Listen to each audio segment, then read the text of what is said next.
Hello friends, কেমন আছেন সবাই? আরও একটি নতুন রেসিপি নিয়ে আমি চলে এসেছি। আজকের রেসিপি নারকেল বাটা দিয়ে ওলের ডালনা।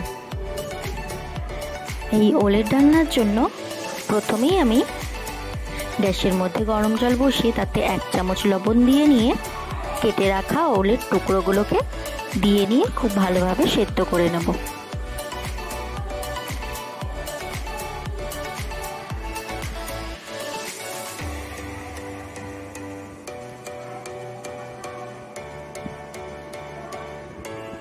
এবার আমি এখানে একটি মশলার পেস্ট তৈরি করে নিয়েছি।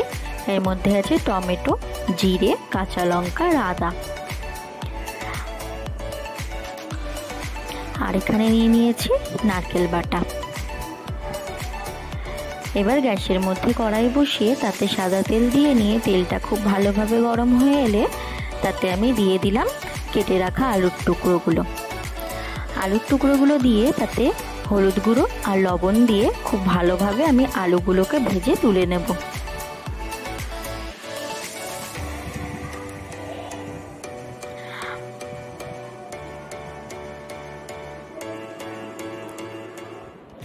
আলুগুলো তুলে নেওয়ার পরে আমি এখানে ওই তেলের মধ্যে দিয়ে দেব সেদ্ধ করে জল ঝরিয়ে রাখা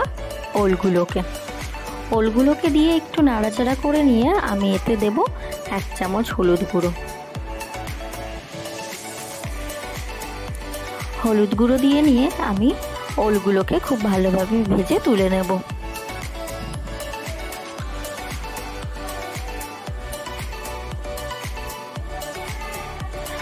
তুলে নেওয়ার পরে আমি এখানে গোটা জিরে আর শুকনো লঙ্কা ফোড়ন দিয়ে পেস্ট করে রাখা মশলাটা দিয়ে দিলাম।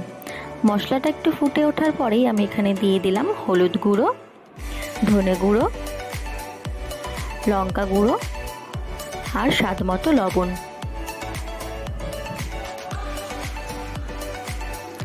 এবার মশলাটাকে আমি খুব ভালোভাবে নাড়াচাড়া করে নেব।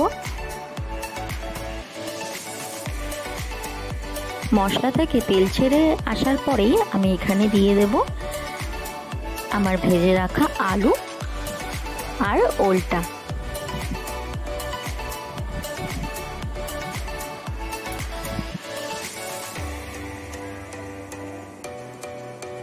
আলু আর ওলটা দিয়ে মশলার সাথে আমি খুব ভালোভাবে মিশিয়ে নেব।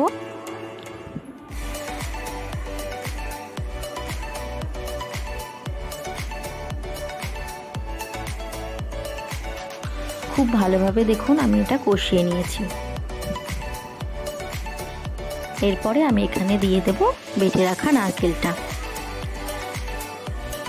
নারকেলটা দিয়ে গ্যাসের ফ্লেমটা লোতে রেখেই আমি এটা 3 থেকে 4 মিনিট খুব ভালোভাবে নাড়াচাড়া করে নেব।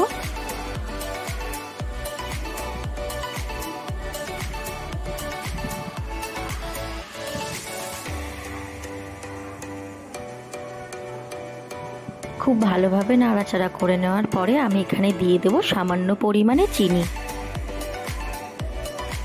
চিনিটা দিয়ে একটু নাড়াচাড়া করে নিয়ে এখানে আমি দিয়ে দেব পরিমাণ মতো জল।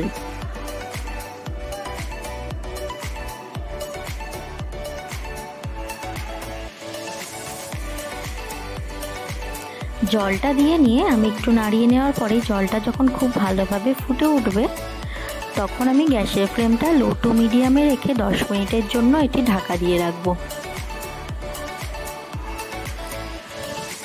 10 মিনিট পর আমি ঢাকা খুলে নিয়েছি।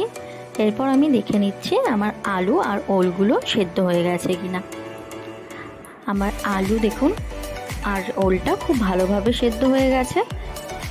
এবার আমি একটু নাড়াচাড়া করে নিয়ে ওপর দিয়ে গরম মশলা গুঁড়ো ছিটিয়ে দিলেই আমাদের তৈরি হয়ে গেল নারকেল বাটা দিয়ে ওলের ডালনা।